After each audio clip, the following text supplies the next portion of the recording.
আজকে বাংলাদেশের যে কোনো জায়গায় আপনি যে একটা মোটা স্পেকট্রামে ছবি তোলেন, বেশিরভাগ ছেলে মেয়ে যারা ওই আন্দোলনে গিয়েছিল বা দূর থেকে সমর্থন দিয়েছিল, জেনে বুঝে না জেনে, এখন তো অনেকে পস্তাচ্ছে যে ভাই কি করলাম। তাদের বয়সের স্পেকট্রাম যদি হিসাবে নেন, তাহলে তাদের বয়স তো 15 বছর আগে ছিল 10 থেকে 15।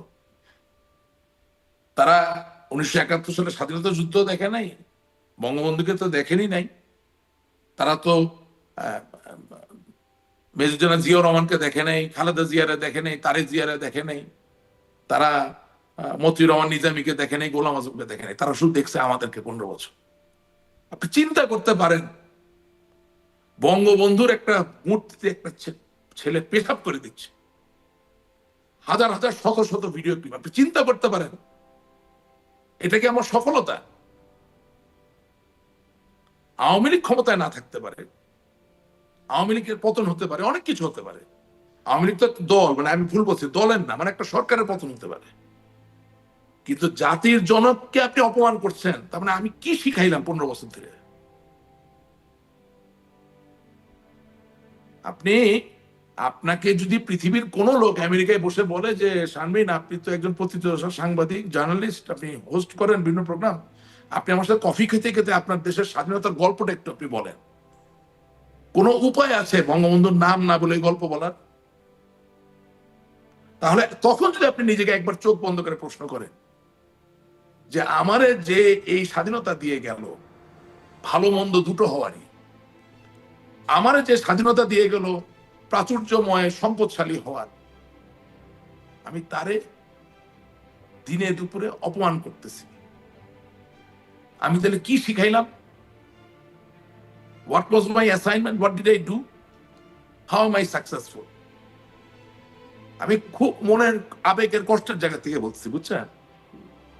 অনেক কিছু মনে হয় যে খুব দামি দামি শার্ট প্যান্ট পরে আছি, মানুষের মনের কথা আমরা শুনি, জানি। কি শিখাইলাম আর এখন কি যেখানে পরিমাণ থাকি, যে বিরক্ত অবস্থায় বা থাকি, কি পরিমাণ ক্ষুব্ধ হবার পরে নিশ্চয়ই এরকম একটা অবস্থানে মানুষ যায় নানান না রকম। না না, বিরক্ত ক্ষুব্ধ না, আমরা তো শিখাতে পারি নাই ভাই। আপনি, ওই যে বললাম যে আপনি ভালোবাসার রাজনীতি ছাড়া তো আপনি কোনো কিছু ঠিক মতো শোনেন, মানে ড্রিল মেশিন ব্যবহার করে কেন? আপনি ভালো মতো একটা জায়গায় তো প্রস্তুত করে একটা জিনিসকে ওখানে লাগাবেন, তাই না? আপনাকে তো একটা কাজকে খুব মন দিয়ে করতে হবে। আপনার একটা শিক্ষামন্ত্রী ছিল, এটা বলতে তো অসুবিধা নেই, উনি, ওনার খুব সমস্যা, মানে আমার নানা তো সিলেটের মন্ত্রী ছিলেন, আমার বাবাও আমেরিকার মন্ত্রী ছিলেন, 5 বার এমপি ছিলেন। তো নুরুল ইসলাম নাহিদ সাহেব খুব খাতির করতেন আমার আব্বারে, দেখলাম সিলেটের জামাই খুব খুব আদর করতেন, ভালো এমনি ভদ্র মানুষ। আপনি তারা দায়িত্ব দিয়েছেন বাংলাদেশের, সে বাংলাদেশের শিক্ষামন্ত্রী, তারা একটু জিজ্ঞেস করেন তো বাংলাদেশের মানে শিক্ষায় বিপ্লব ঘটনার কি করছে সে? আপনার আমি বললাম না যে গ্রেনেড দিয়ে তো যুদ্ধ করে জিততে পারবেন না। প্রচন্ড বরং প্রশ্ন যদি করছে মানুষের সবসময় ভালোবাসা না থাকে, কমিটমেন্ট না থাকে, যদি মানুষকে এম্পাওয়ার না করা যায়, আপনি তারা যতই অস্ত্র দেন আপনি কিন্তু জিতবেন না। ঠিক আছে? তো আপনি তো প্রতিনিয়ত দারিদ্র্যের সাথে যুদ্ধ করছেন, আপনি আহ প্রতিনিয়ত যেটাকে বলে কুসংস্কারের বিরুদ্ধে যুদ্ধ করছেন, আপনি প্রতিনিয়ত বিভিন্ন সনাতন চিন্তা ভাবনা যেগুলো আসলে মানুষের জন্য ভালো নয় সেটার বিরুদ্ধে যুদ্ধ করছেন।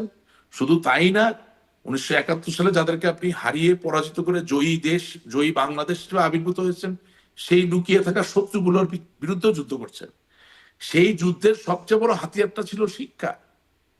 আপনি যদি 10 বছর বয়সের একটা বাচ্চাকে সত্যি ভালোবাসার জায়গা তৈরি করে দিতে পারেন, যে বঙ্গবন্ধুর নেতৃত্বে দেশটা স্বাধীন হয়েছে, জাতীয় চার নেতা ছিলেন, আরো অনেক সাহসী মানুষেরা ছিলেন, লক্ষ মানুষের আত্মত্যাগ, লক্ষ মা বোনের স্বপ্ন, যে সত্যিকারের অর্থে শেখাতে পারেন, তাহলে এই ঘটনা তো ঘটতে পারে না।